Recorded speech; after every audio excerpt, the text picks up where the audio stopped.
What's up guys, my name's Lewes with ANJL videos, and it's been a long while, but we're finally back taking a look at some Elite Dangerous. I had to take a bit of a hiatus from the game when I upgraded my PC to Windows 10 because my Cytec X52 was not playing nice with the new operating system. But Cytec finally put out some beta drivers, and so I can fly with my stick again. And that coincided perfectly with the beta release of Elite Dangerous Horizons. By the time you see this video, Horizons proper will be out. This footage was recorded in beta version 2. Now, the big new addition in the first expansion of Elite Dangerous Horizons, which will be a year-long season of content drops, is the ability to land your craft on small rocky planets and exit from your vehicle into a rover and explore planetary surfaces. So we're going to go ahead and take a look at that as we head out from my home base of Madupe City in Cubeo, and we're going to be landing on Cubeo 3A and visiting the Roscom Enterprise station on the surface. Now, as this is beta 2 footage, there is a lot of things that have been updated since then that are very cool, and I have to say that I checked into beta 5 the other day, and it's looking a lot better. And there's some, unique, cool gameplay additions. Like, they'll make more sense, I'll tell you about after we go through the process of landing on a planet. It's a little bit of an ordeal. It's not complicated or confusing, but there's a few steps to the process. The first is to approach, the planet as if docking at a station. So you come in and you've got your target there. You can also do this untargeted, but as you can see, I've targeted the Roscom Enterprise station since that's where we'll be landing. And you're going to come into the planet, and once you get close enough, you're going to drop into what's called an orbital supercruise. So supercruise has a couple stages already, being the inner system supercruise and the jump between system supercruise, which is like a FTL jump type thing with your FSD. I guess that's not really supercruise, but it's a function of your FSD, which is your frame shift drive. Now we should be dropping into orbital supercruise right there as we pass the OC line on the altimeter. This new heads-up display is even a little bit more detailed now in beta 5 as far as telling you where you are in the landing process altitude. So once we drop out of orbital supercruise, we'll enter a glide phase, and once that's complete, we'll fly down to the station. So as that happens, I'll step out and let you just enjoy the process.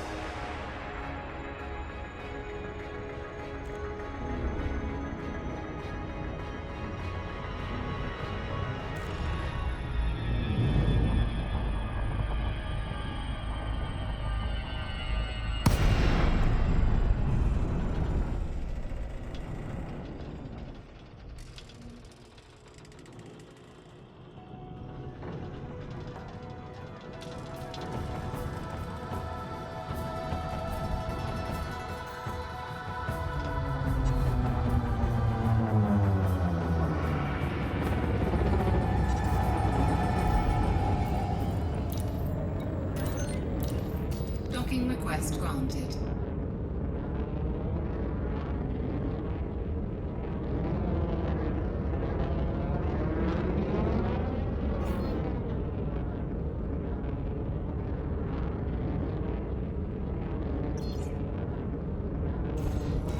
Power plant capacity exceeded.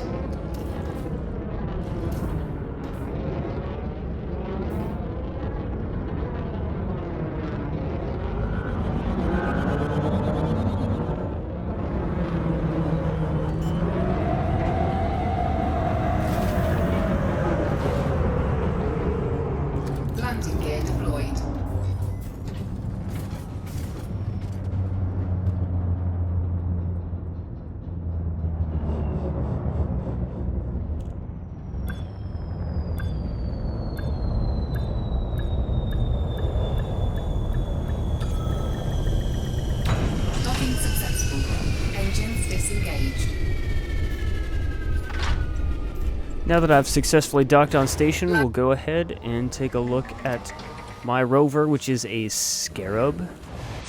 It is a 6-wheeled rover for exploring, and you can go off and find downed shipwrecks, other various points of interest around the planet, and you can collect resources. There'll be crafting added to Horizons later on, as well as character creation, amongst other things.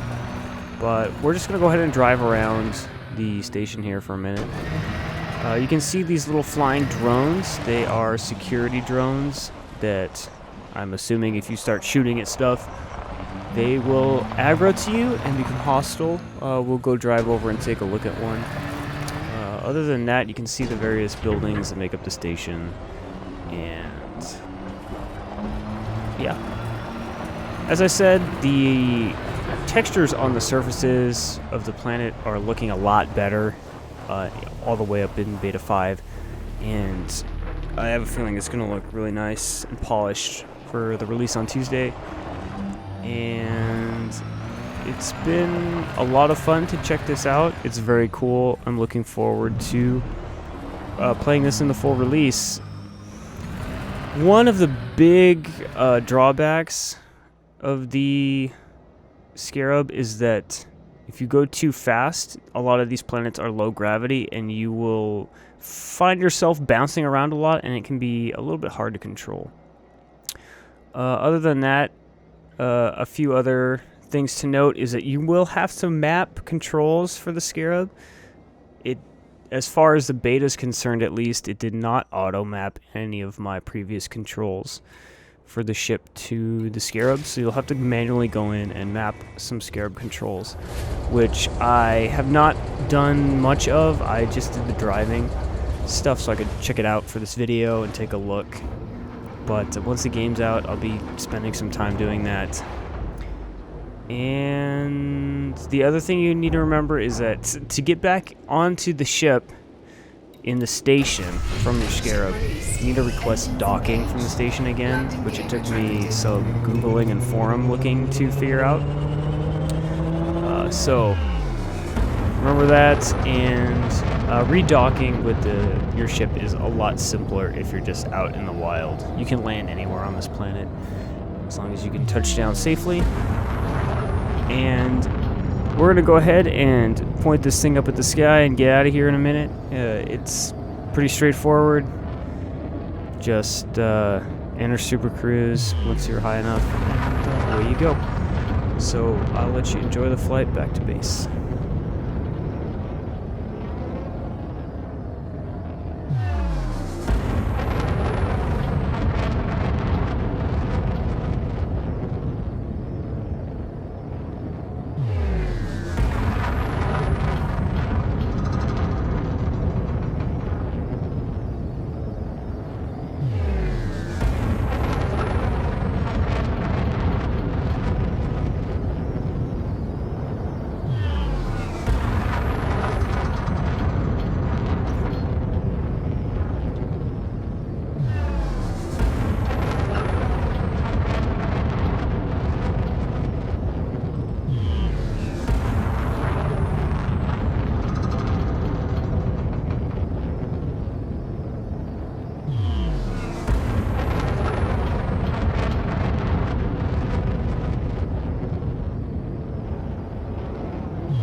Frameshift drive charging. 4, 3, 2, 1. Engage. Warning, temperature critical.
Spreaker deployed.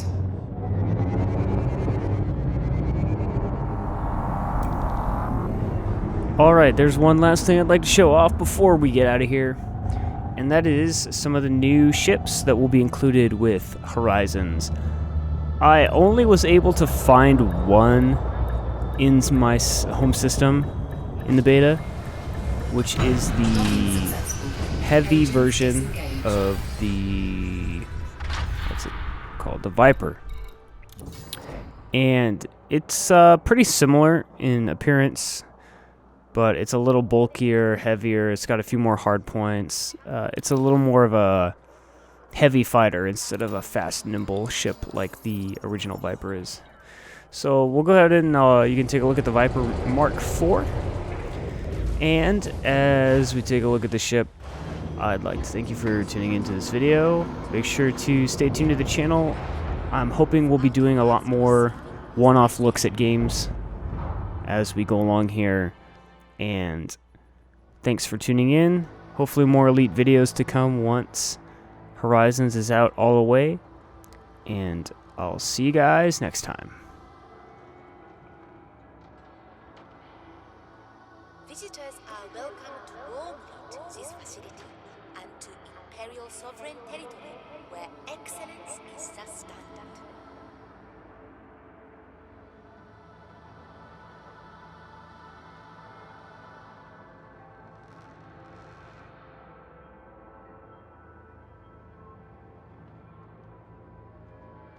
Pilots are respectfully reminded to refrain from entering the docking bay without first receiving authorization.